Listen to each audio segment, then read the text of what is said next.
listening to PetLifeRadio.com. Animal Party is brought to you by PetCare RX, America's most affordable pet pharmacy. PetCare RX offers the same meds as top vets, but with a savings up to 50%. And if you find a lower price on a certified EPA and FDA-approved medication, PetCare RX will match that price. So go to PetCareRx.com. Use promo code ANIMAL10, ANIMAL, the number 10, and receive $10 off orders of $50 or more.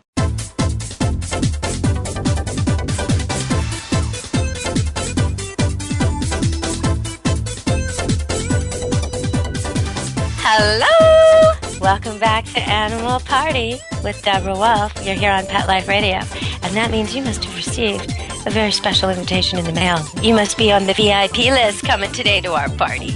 Because, well, today you get the time with a lawyer without the lawyer's bill in the mail. You get to listen to what you need to hear from a lawyer about animals and pets. A lawyer's written a book about that with another lawyer. So they've covered American and Canadian law, and they're talking about issues that matter to you, particularly what do you do to make sure your pets are okay when you die?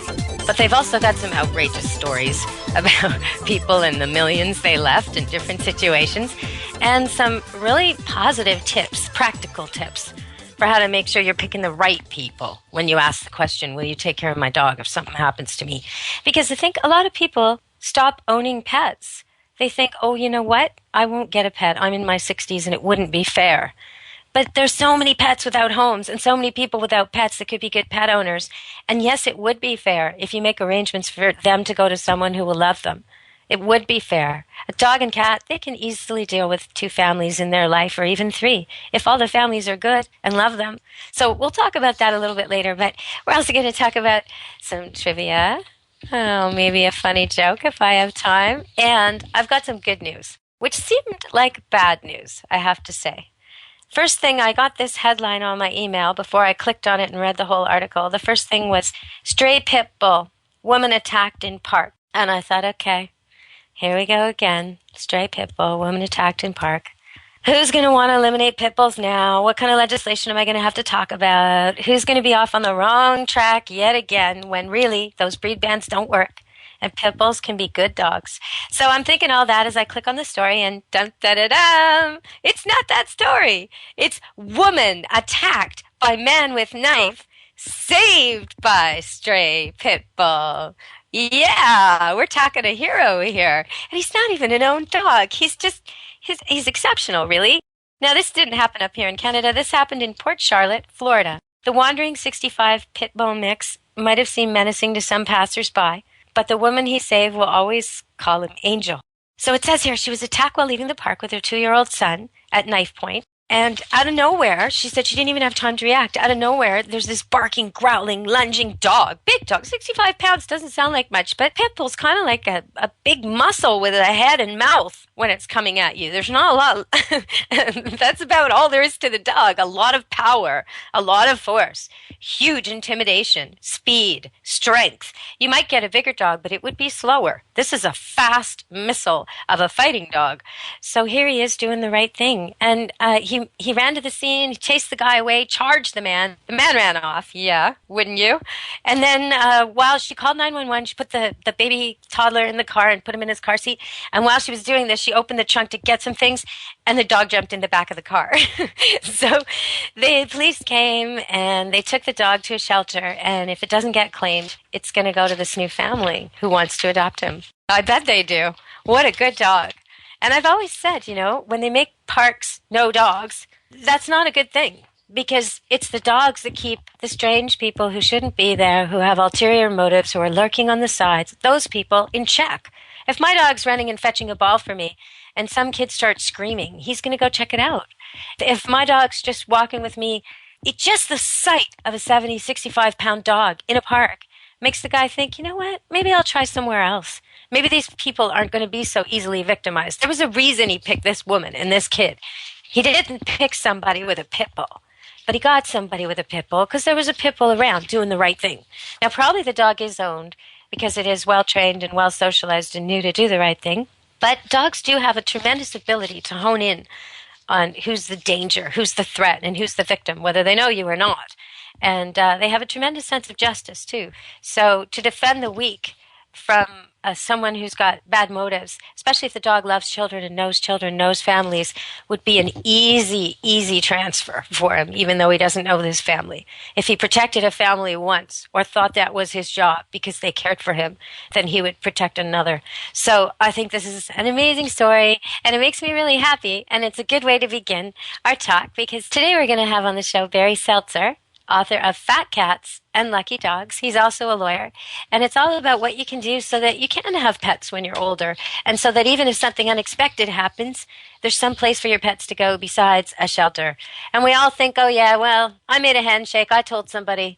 I got my sister or my friend or my neighbor to say they'd take the dog. Or my best friend loves me so much, he'll take the cat. Well, we'll find out why that's not the way to go. There's better ways to go. And it's not necessarily as complicated as a lot of legal fees either. But there's a better choice. There's a person who's better in your circle of friends and family to choose. And we'll discover that with Barry today. So welcome to the show, Barry. Thank you very much. So your book, Fat Cats and Lucky Dogs, why did you write this book?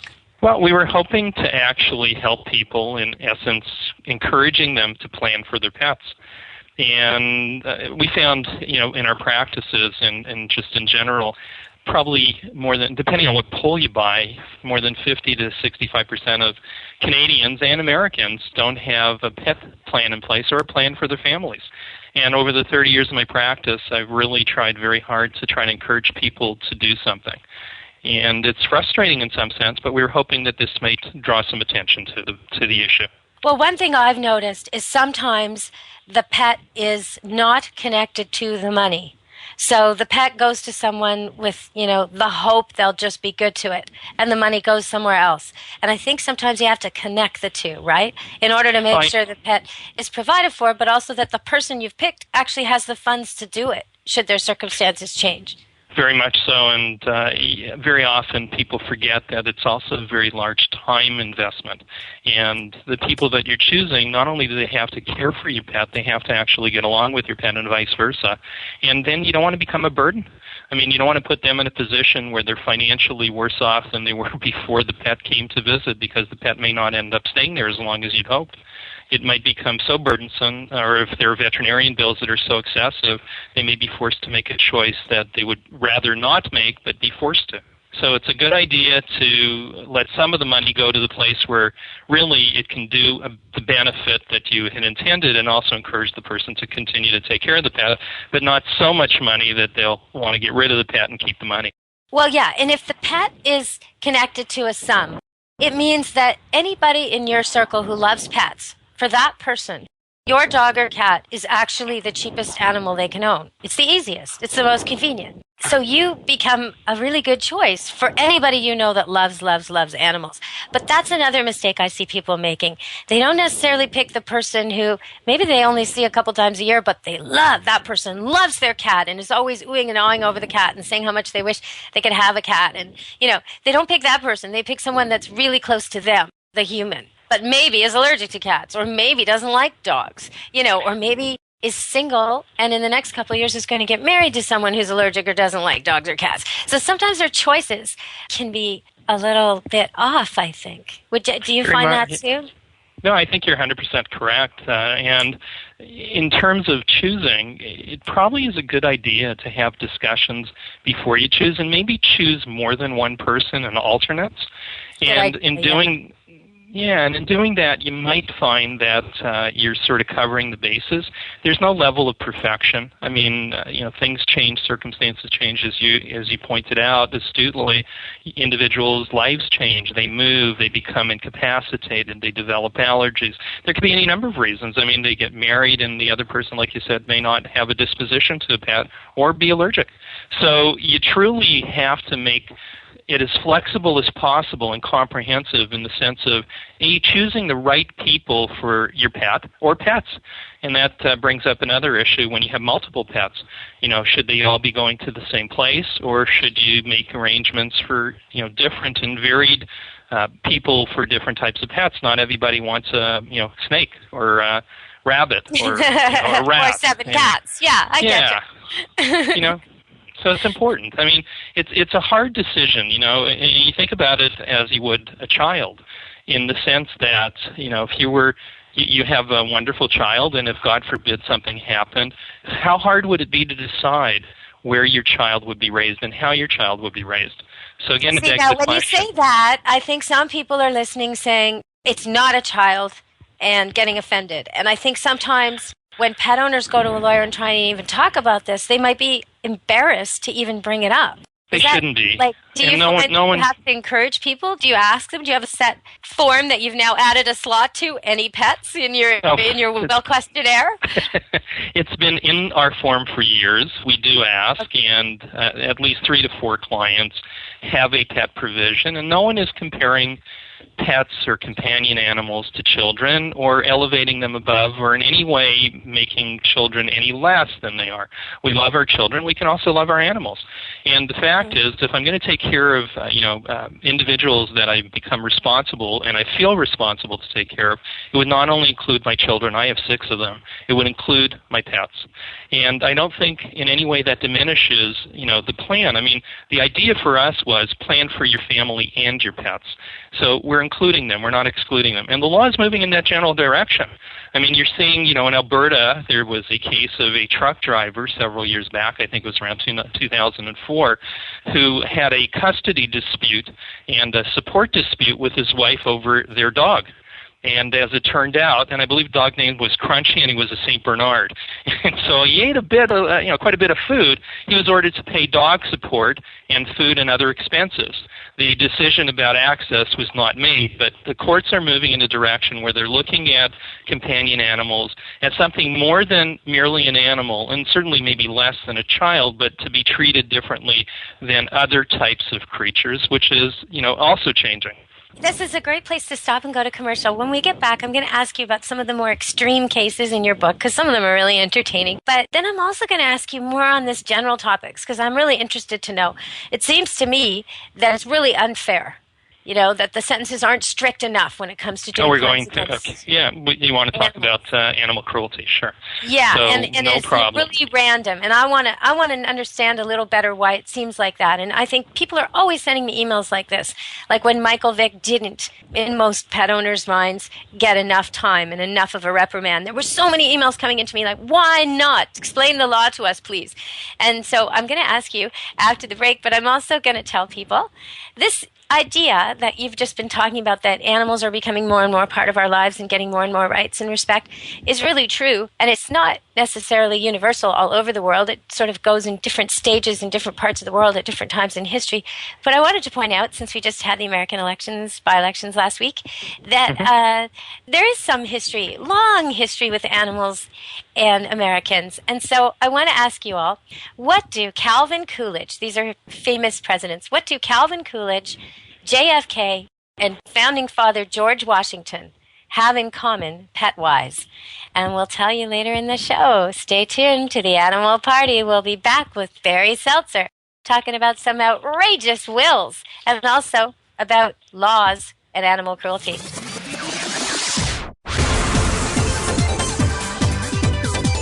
Don't go anywhere, because the best is yet to come. Stick around.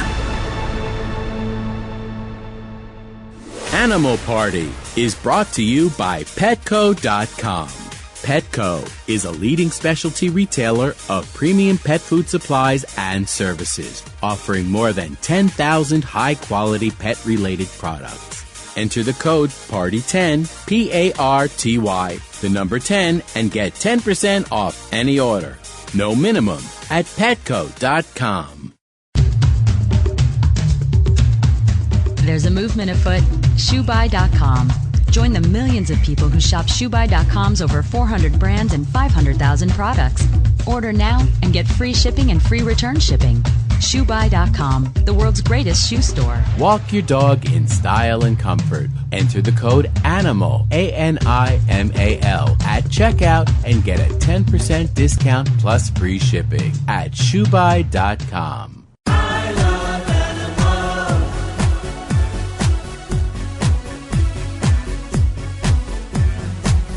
You ask the question, what do I want? What do I need? I'll take affection. attention. I really should mention, I need time, I need love, I crave attention. Listen to waiting by the door, with shaking tails and happy hearts, and running circles round the floor. That's always when the party starts. Oh, they are my friends, they are my children, they are the furry students and kids. They are my family, they understand me. That's how I love my pets. I Love My Pets, the new single by Mark Winter, available on iTunes. Coast to coast and around the world, it's Oh Behave with Arden Moore. Find out why cats and dogs do the things they do and get the latest buzz from wagging tongues and tails in Rin Tin Tinseltown. From famous pet experts and best-selling authors to television and movie stars, you'll get great tail-wagging pet tips and have a fur-flying fun time. Oh Behave with America's pet edutainer, Arden Moore. Every week on demand. This is the place for a special paparazzi treat. Only on PetLifeRadio.com. Let's Talk Pets on PetLifeRadio.com.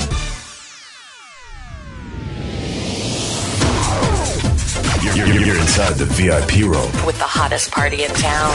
Back to the party. Let's go! Hello! We're back with Animal Party. I hope you're here. I hope you're ready. I hope you got your party clothes on, because we're here with Barry Seltzer, author of Fat Cats and Lucky Dogs. And he's here telling us about some of the more outrageous cases. What have you got in your book that would shock us, do you think? I know we hear sometimes about millionaires and their huge money to the SPCA, and that sometimes surprises us but delights us.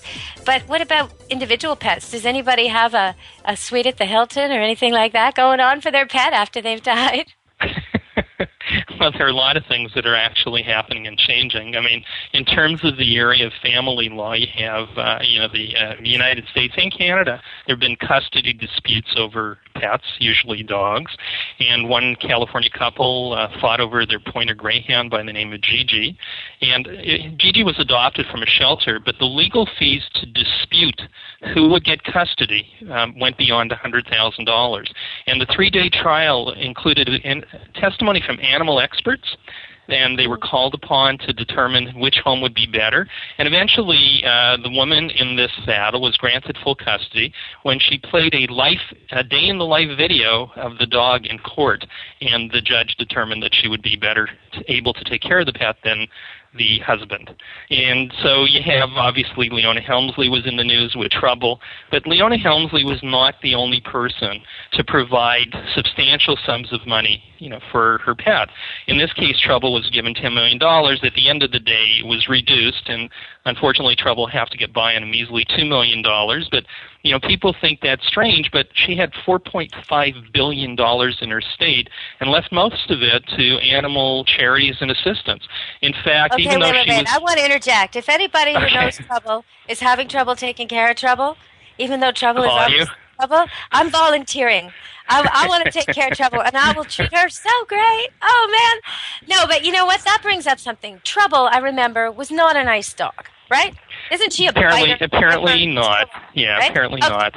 So that's something people can do right now, even though sometimes we find these bad behaviors quite cute. A little dog who's at strangers or people who visit, or a dog who's nippy or bitey. If we don't have children around, we sort of pretend it doesn't matter that he's like that with kids.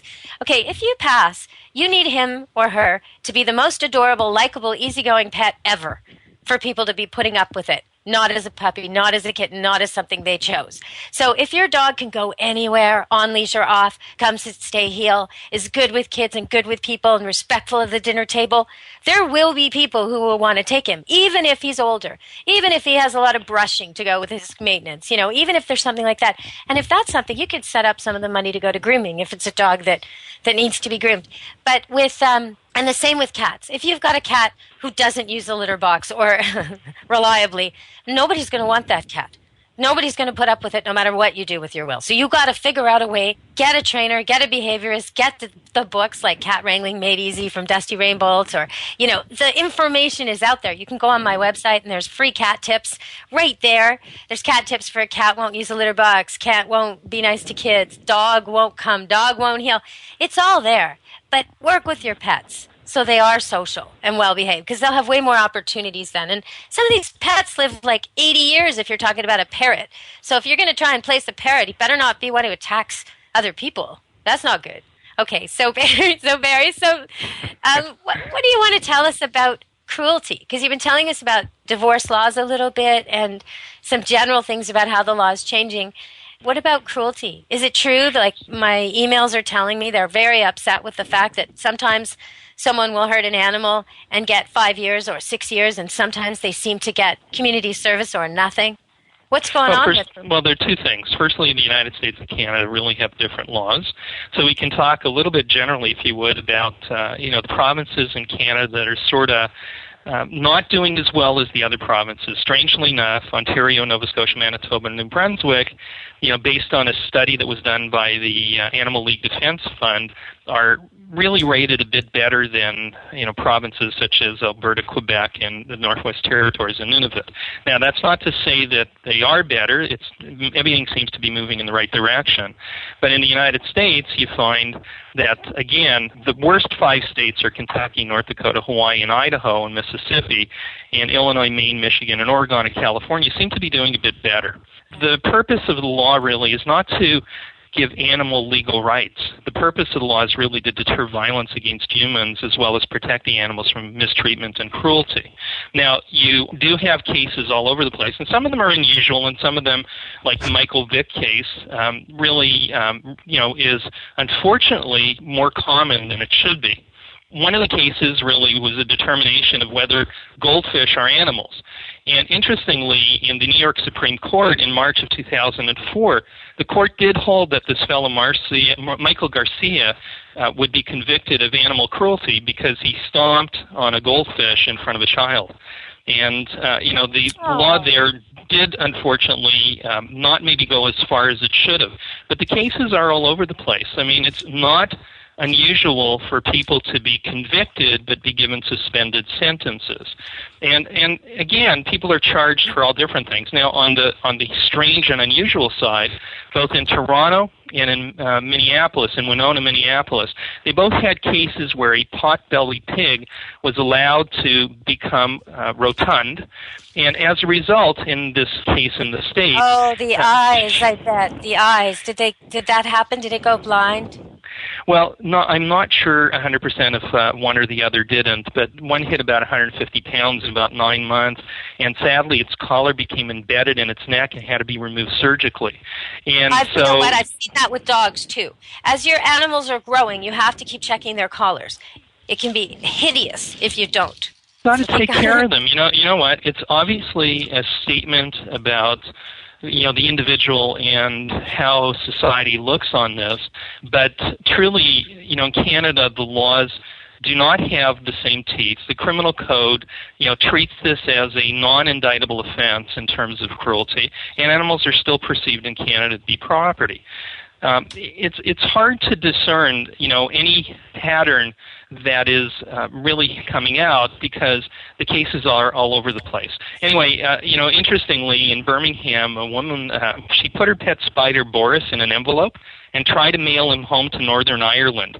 And she was charged with abandonment, believe it or not. Oh, that's and in Somerset, another fellow tried to put his pet turtles through the mail and was charged with neglect. So, the courts and the system... That makes sense to me, though. That makes sense to me. These animals should not be put in the mail. But I wanted to say, when you were talking earlier about the guy getting in trouble for stomping on a goldfish, now some people might have trouble with that because a fish is sort of like food, and what's the problem? But when you said it was in front of a child, that's what triggered me to go look up this stat I have. It's from the Humane Society of the United States stat from one of their website pages. And it says up to 75% of domestic violence victims report that their partners threatened or killed family pets. Okay, so 75% of the domestic violence cases have pets involved, either being threatened or killed. Now, in Wisconsin, 68% of the battered women with pets reported that their animals had also been abused. And these incidents, 75% of these incidents occurred in the presence of children. Now, why is that happening in front of children? Part of it is the abuser will use the pet to coerce the other members of the family.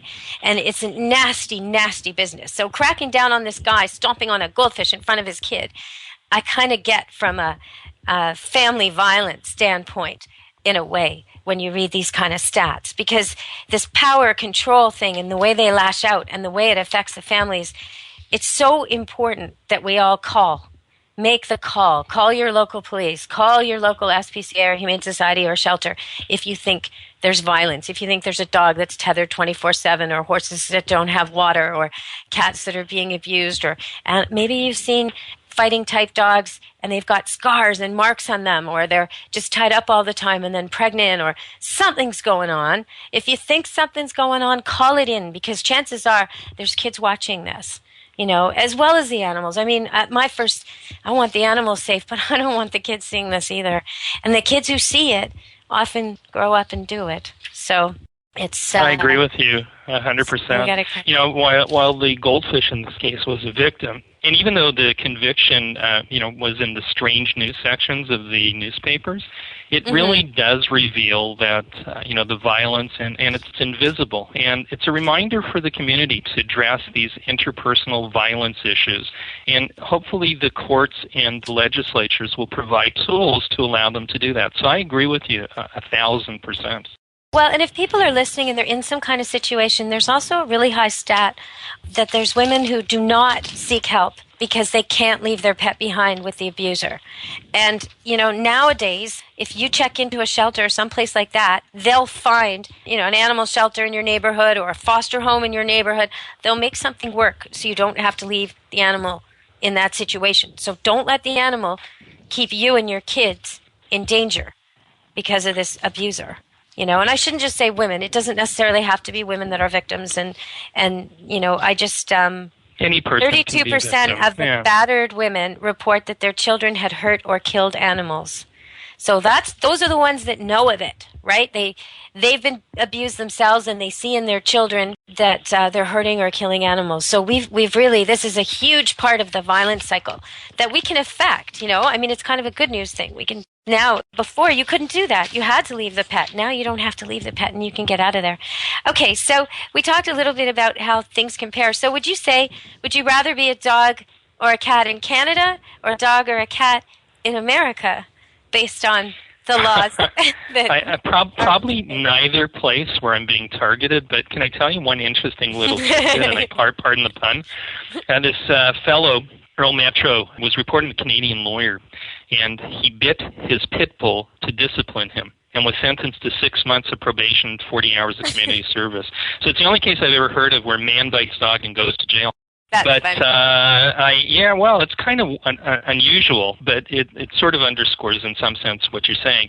I'm not sure that I'd rather be a dog or a cat in either country subject to abuse. In terms of the people perpetrating the abuse, it looks like upon reading the Criminal Code of Canada, you think there's zero tolerance. But I got to tell you that the summary offense conviction only makes the fine $2,000 or imprisonment for 6 months, and most judges faced with animal cruelty cases currently are hesitant to impose sentences which would have probably a deterrent effect, and it's extremely rare for anybody to get a 6-month jail sentence. In the United States, there are a lot of examples of people getting bigger sentences, but they're usually people who've committed other crimes, or the crime they've committed and the way they've committed it in terms of the animal cruelty is so heinous that it's difficult for the court to ignore. So I'm not sure I have an answer for you. It's sad for me in both instances, to be honest. Don't leave this party before it's over, because the best is yet to come. Only losers leave the party early anyway. Party on. Back in a few. Love your pets but wish their medications were a lot less expensive? They are at 1-800-PET-MEDS. You'll not only save on flea and heartworm medications, but on prescriptions for arthritis, incontinence, thyroid, and more. And you get fast service, free shipping, and a 100% satisfaction guarantee. Plus, our licensed pharmacists ensure accuracy, monitor drug interaction, and more. See why over 5 million people have trusted their pet's health to 1-800-PET-MEDS, America's largest pet pharmacy. Call now or order online. Go to petmeds.com/party, PARTY, to get 10% off any order and free shipping on orders of $39 or more.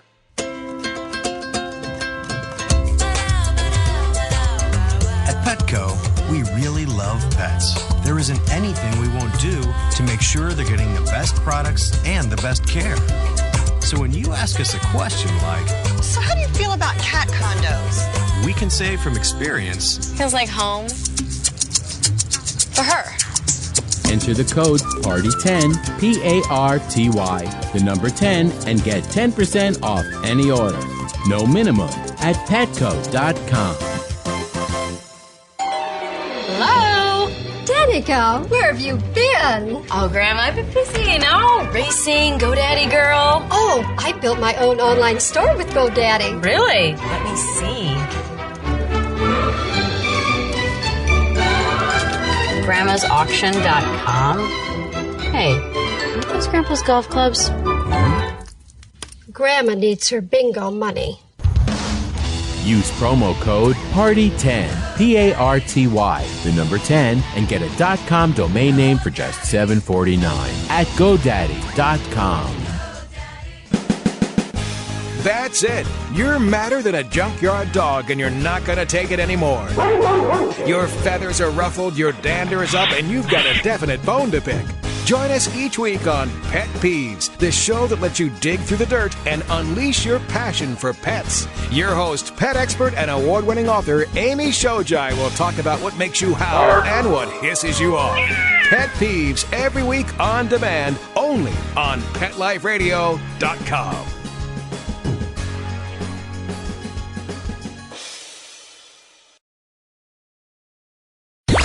Let's talk pets. Let's talk pets On Pet Life Radio. Pet Life Radio. PetLifeRadio.com. You're inside the VIP room. with the hottest party in town. Back to the party. Let's go. Maybe Japan is the answer. They've got pampered pets there. You pay $15 to sit in a cafe for half an hour and be with cats, and you rent dogs by the hour, and they're pampered to the hilt. But I think it's a very urban life, and I don't know if I'd want to be a dog in an urban center myself. I don't know. You know, you didn't mention Missouri in your list of states that were trailing behind a little bit on protecting animals, and I found that interesting because apparently the huge number of puppy mills are there's 3,000 puppy mills in Missouri, and it's like the most of all the states. So 30% of the entire puppy problem comes from Missouri, according to the latest stats. And there's been a proposition there to try and deal with this. So I'm wondering, where do you think Missouri fits on this? Well, Missouri they have a felony provision. You know, their statute for neglect, they have a $500 fine and imprisonment for 15 days. It's not gigantic. Abuse, as it's defined, it goes up to a year. And where there's torture and mutilation, the fine goes to $500 and imprisonment for 5 years. But I'm not sure how many people are being given that sentence. So, you know, it's not the teeth in the law. It's also the willingness of the courts to apply the teeth in the law. You know, and I'm not going to sit here and tell you that I've done a comprehensive study of, each state and each of the decisions. No, I that's haven't. good, though. You kind of help us understand. Because it is difficult to understand why someone could hurt a cat or kill a dog in one state or province and get 6 months and maybe even not have to do that somehow. And someone else might get 8 years, and why that is.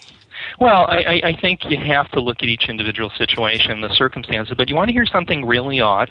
The criminal code penalty for, animal abuse, quotation marks, is less than the penalty for uttering a threat to kill, poison, or injure an animal or bird that is the property of any person.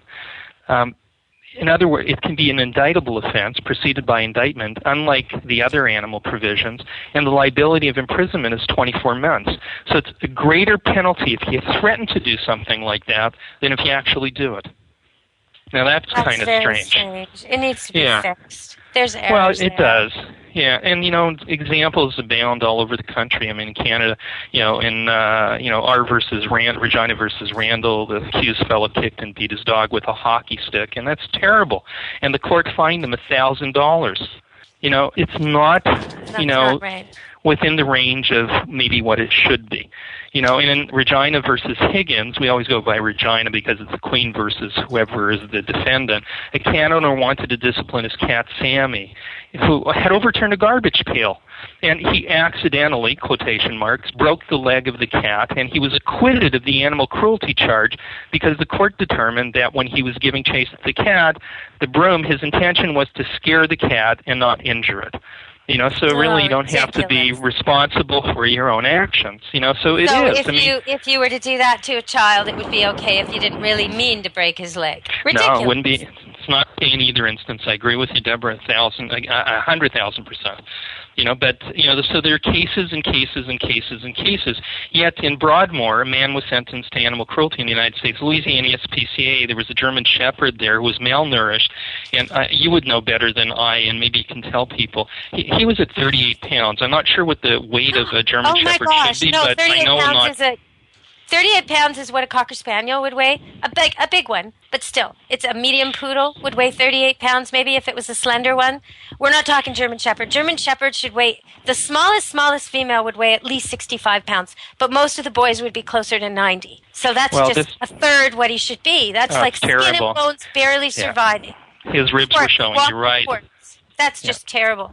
This was the second time in 2 years that this guy was charged with animal cruelty. And so, the dog, fortunately ended up with a foster family and now has gained weight. But he ended up having a 45-day jail term and was ordered to pay a $684 fine. Your ticket for driving with your cell phone is almost as large as the fine that he had to pay. That's ridiculous. It is. Well, so what can we do to make things different?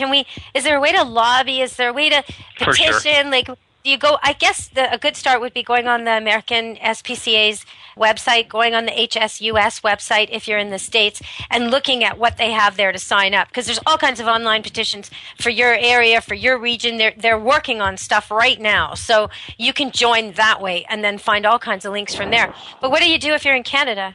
I think you could do the same thing, and certainly we can lobby politicians, we can advocate for changes in the law, we can actually, as you said, file complaints or bring it to the attention of the authorities. But the other thing is, police in some states and in some jurisdictions here are not as familiar with the statutes and the laws as they should be, or not inclined to apply them. And in some ways, you have to encourage them to do that. I'm not saying they're not doing their job and they're not interested and they don't care, but maybe sometimes they're overworked and undermanned or underpersoned, and quite frankly need to have some encouragement. So there's lots you can try to do. There's no guarantee it's going to change, but it is moving in the right direction. And you want it to be within reason, but you also want it to be effective, and try and prevent people from doing this, and also maybe try and find them the opportunity to get the help they need so that it doesn't get repeated. And with Michael Vick, when we opened up and talked about him, interestingly, he ended up at the end because I guess they were overbooked at the prison, serving his 23-month penitentiary sentence. Well, he was expected to move into a halfway house and then be electronically monitored and complete his sentence at home. So, it's an interesting way that people have that opportunity to elude the full punishment. The rehabilitation of the dogs he damaged has taken longer than that. A lot of them actually will never be rehabilitated because they're no longer with us. A lot of the dogs were put to death in a heinous way. But some were rescued, and even though this is an example of very harsh breed and breeds and very strong breeding toward those traits in individual dogs. So you've got very potentially nasty, difficult, aggressive dogs who've actually been used and trained in that way. So as difficult you could get, the ones they fostered out, they're all doing great. Some of them are already in homes and stuff like that. But it really stung when he was released before we were done with the work on it's like if someone hurts a person and puts them in the hospital and they're out of jail before the person's even out of hospital. It just doesn't seem right, Can I ask you a question? Sure. I'm curious to know, because I've heard it said that particular breeds, even though they may have a predisposition, it takes someone who takes care of them and trains them to bring that out, and you can try and mitigate that by training them differently, even pit bulls, so that they don't necessarily have to have that aggressive behavior. Is that true? Well, dogs who have been bred over the years to be tough and security type dogs, or as indeed pit bulls were sometimes pit fighting dogs, they have these skills, they have these abilities, and everybody wants to go with their strength. The golden wants to go swimming because it's a good swimmer and it feels good and it's been bred to do that, and all its fathers and grandfathers and great-grandfathers and grandmothers, they were all swimmers too, and that's why it was bred for that way back when we needed them to get our duck out of the water, that kind of thing. So they've been bred for function. So they kind of have a default to go to their function in some ways. But that function can be to protect the family. It doesn't have to be to go out and seek conflict with other dogs, or other people, or to be aggressive in an uncontrolled and random way, or to our mind random, because it's all about the dog. From the dog's perspective, it's just aggressive with everything. And in a lot of cases, what we're talking about are intact dogs. The percent of dogs who bite people that are not neutered is in the high 70s, and it's usually males, not females. And the most often people bit by dogs are usually, and this is the one I hate the most, they're usually, if you had to pick one person on the earth to get bit by a dog, it would not be a robber, and it would not be a stranger. It would be an 8-year-old boy who knows the dog but not well. That's the target. That's the, so what is it always pit bulls? No, Dachshunds bite more people than pit bulls bite. But it means if you have a breed that's got these skills and propensities and has been bred for these things all, it's like, you got to do the training. You got to be firm with it when you first get it. You got to learn how to train it properly with lots of positive incentive and exposing it to everything you want it to understand. You can't just bring out a Rottweiler, a Pit Bull, or a German Shepherd, even a dog who isn't, Shepherds were for herding, but even a dog who isn't for fighting, but a strong dog with a strong personality. You can't just bring him into a situation for the first time at 3 and expect him to know how to deal with kids all of a sudden. You have to train him. Now, if I get a 3-year-old dog like that that's never dealt with kids, I can train him then and there, no problem. We can get that dog to be good with kids for sure, but you have to train him. You have to spend the time teaching him how to behave. And so there's trainers to help you if your dog's older. If you get a Pit Bull or a Rottweiler, a German Shepherd, a Doberman, any dog that's strong-willed and strong-bodied, you got to train it a lot and spend a lot of time with it when it's growing up and expose it to a lot of things, and then you'll have a good dog. You'll have a great dog. You'll have a dog like the Pit Bull on Little Rascals that protects the gang, There's no reason you can't. But I think the Pit Bull breed ban laws are mistaken because they target only the good owners who care about the laws and rules, and only the people who have registered purebred pit bulls, which is a fraction. And then they don't target all the other dogs who are problems. So it really has to be targeted more at behavior and education. Plus, when they do a breed ban, the breed just gets worse. These people who want to fight dogs, they just pick a different breed or they make a different breed, and it won't be better than a pit bull. It will be worse. So it's cracking down on it and reporting it. So, Barry, we're almost done our time here. Thank you for asking me that question, though, because I love to talk about dogs I love, and I love all dogs, and I don't like it when one breed's persecuted. But I want to ask you, if you want people to know one good message to leave them with from fat cats and lucky dogs, which they can get and inform themselves, what would it be? What should people take away from this book and from hearing about it with you that'll make them want to pick it up at the store? Well, I hope that it's interesting and informative, and that when they do get it at the store, that they're happy they did, and gives them a lot of information. But I also hope it encourages them to plan for themselves and their families, which is really the message underlying everything that we've been doing. And, in that regard, whatever we can do to help, we're happy to do that and encourage it. As you heard from Barry, the book is full of outrageous stories. He's got them at his fingertips, but they're all through the book, too. People who left a lot of money to their dog. But sometimes people leave a lot of money and the dog still ends up in a shelter. So I want you guys to really think about who you pick and make good arrangements and have good discussions like Barry's suggesting. Make sure there's a few options in case the person who wants them most marries someone allergic or loses their house or has to move or gets ill themselves. If you're talking about a long-lived pet, you got to really think about alternates and maybe pick some younger people too. But for now, I think we're done, Barry. And where can they get your book? Well, it's available at Amazon.com, www.fatcatsandluckydogs.com, or you can link to it right through this website on Pet Life Radio. You can just click and order the book right there, I bet, because we set that up at Pet Life Radio to make it easy for you. Because when you hear a good guest, you want the book right then and there, and there it is. It's got a Shar-Pei on the front and definitely a fat cat. That cat is too fat.